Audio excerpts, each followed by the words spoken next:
Hi everyone, it's Beth, and today I wanted to talk to you about mass adoption, VeChain, and Coinbase. But first, let me remind you that I am not a financial advisor, so everything I say here is only my opinion. So please take the time, do your own due diligence, and then remember to never invest anything that you are unwilling to lose. Okay, so this first article comes from cryptobriefing.com. It is titled, I'll Take Mass Adoption for 10,000 Alex. And that is because that we have now seen a second appearance of Bitcoin on as an answer to a question on Jeopardy. So that's very cool. Okay. So if we come over here and take a look, the question that was on the other night was the answer was, in December 2017, 1 unit of this cryptocurrency was worth 15 times more than an ounce of gold. Of course, the answer to that was, the question is, what is Bitcoin? So that was, interestingly, this time when it appeared, it was a $400 question, or 0.0147 Bitcoin. For the first time that Bitcoin appeared on as the question on Jeopardy, it was in 2013, where the clue was a digital currency in which transactions can be performed without the need for a central bank. But back then, the question was worth $1,600. So that's the top question for Jeopardy. So that is, I think it says something about how much more people are aware of Bitcoin and cryptocurrency, that it is the answer to an easier question on Jeopardy. It is the question to an easier clue on Jeopardy. I'm sorry, I'm just going to keep messing that up as long as I continue to talk about Jeopardy. So let's move on. Okay. So also another recent mainstream adoption signal has been that Ripple, XRP, has they hired Snoop Dogg to perform during Blockchain NYC. So attendance is invite only, but 10 tickets are being given away in Twitter contests. So Snoop had actually previously promised an album for, quote, Bitcoins and delivered in a drone in 2013, and has also tweeted about Robinhood's announcement that they are entering the cryptocurrency sphere. So I mean, it's just showing up more and more in mainstream culture, which I think is, I don't know, interesting, kind of ironic, and inevitable, I guess, as we do become larger. So one of the more ironic things, I think, is that Goldman Sachs announced that they have a trading plan to open for trading for Bitcoin futures. And since they aren't really that's not like within their regulatory permissions, they are having to do it with their own money first while everything gets all sorted out. But I mean, the irony is not lost on me that Goldman Sachs is getting into Bitcoin when it was the banking crisis that led us to Bitcoin in the first place. So certainly another couple of mainstream adoption show notes, I guess, that are here in this article and are really pretty funny are here. So back in 2013, there was an episode of The Simpsons where Krusty was complaining, bad luck at the ponies, worse luck on the Bitcoin market. And also Bitcoin, quote, Bitcoin totally untraceable. Grimace's a homicide detective on Almost Human. I haven't seen that, but not true. Then we have, let's see. So there was Lionel Richie appearing. There was an appearance during the Super Bowl by Lionel Richie with Bitcoin futures all night long. It was a TD Ameritrade commercial for the Super Bowl. So I mean, this is just coming up everywhere. And you may or may not be someone who watches Silicon Valley on HBO, but if you are, you have noticed that this season is all about the decentralized internet. So I want to go ahead and show you a brief clip from the preview for tomorrow night's episode on Silicon Valley, because I think that this is just says it all about culture and mainstream adoption, and this is very interesting. So, okay, I'm just going to play this for you. I've been keeping track of the credits that you gave to Lori. If we buy them back, how much would it cost? $1.6 million. What?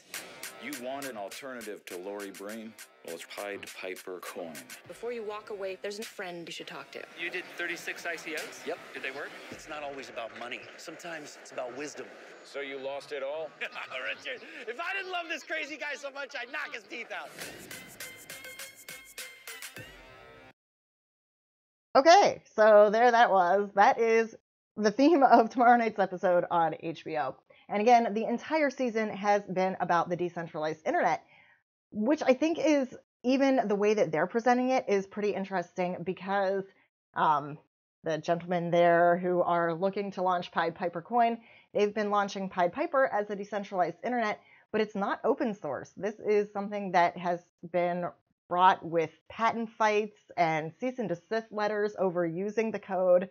And I think it's just a really interesting way that they've chosen to represent this, when it is really, you know, I mean, I guess it doesn't feel like a decentralized internet to me. This is more of a distributed internet that they're really talking about, but they're framing it in a way of being, you know, more decentralized. And I don't know, give me your feedback on that. I'd certainly love to hear how you guys feel about the way that Silicon Valley has been treating cryptocurrency this season. There's been a lot of really other funny ways that they've talked about it. So I'm certainly interested to hear how you think they've been covering it, and you know what your feelings are on some of the other mass adoption things that I have talked about here tonight. Also, there was one more. It wasn't in that article, because today is the Kentucky Derby. So this one comes from Bitcoin.com. And so over at the Kentucky Derby, there has been, there's not a number listed here, but it is described as a not insignificant gain, International Online Horse Racing News Services, U.S. Racing, recently reported, quote, a non-insignificant trend in cryptocurrency being used to place wagers on the Kentucky Derby, which is today at Churchill Downs in, of course, Kentucky. So just another way that cryptocurrency is infiltrating the mainstream cryptocurrency and online casino type activities. I think definitely go hand in hand. Well, I had talked about Giftcoin recently, so I know of, at least of one cryptocurrency ICO that's happening right now that is for an online betting, an online bookmaker. So that is definitely a market that is expanding. That is just one of the options that are out there that already accept Bitcoin. And as this article points out, it's not really in there's a lot of regulatory gray area. So as that becomes more well-defined, the expectation is that there will be more adoption coming along with it. And I think that that is probably the answer to just about every mainstream adoption question is, well, when it's not so regulatorily gray, is that a word?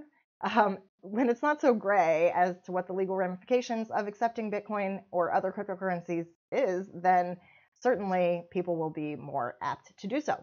So here's a big one that has just taken the plunge into cryptocurrency.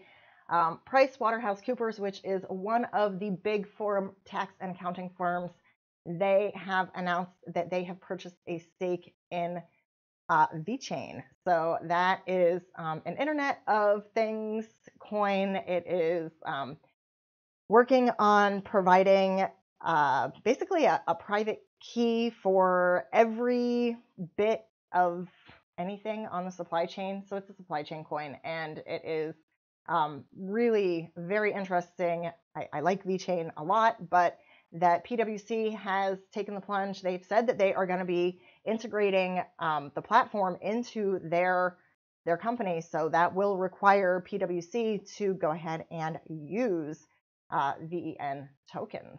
So there you go with that one. And I think that is very, very interesting. That came out on May 4th, that press release did. But This is certainly interesting news to see one of the very, very big tax and accounting firms coming out to, to integrate what we see here as, people who have already adopted cryptocurrency and see the brilliance of it.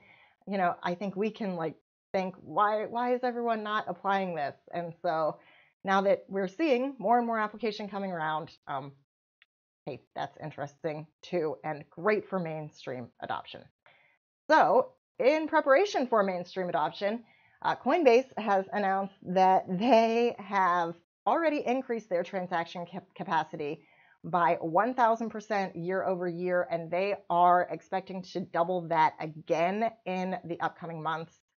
So they say that it's not going to maintain, not going to change the security standards that they have, but they are going to be doubling, or they have already doubled the size of the full-time engineering staff and have overhauled a lot of the API, that kind of stuff that was on the back end that Coinbase has been using. They did a lot of upgrades to that already, so there's already a lot quicker transactions happening over there with Coinbase, but they are going to be expecting even more influx of users. So they are the leading U.S. marketplace for cryptocurrency, and there was an inquiry.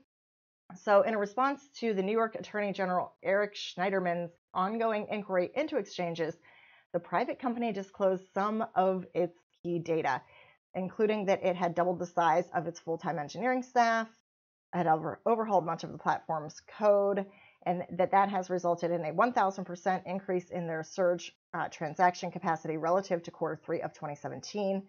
And that was part of the public version of the letter, which was public this week. So they are expecting to again double that capacity in the coming months, again, maintaining security standards. So that is, I think says it all about where Coinbase thinks that we are going as far as more users entering the space. And they also said here that Coinbase traded $150 billion in assets since its inception, which is right around the market cap, just a little bit under now because it's been going up, but the market cap for all of Bitcoin is $167 billion. So that is a pretty large number that Coinbase has been responsible for during its lifetime.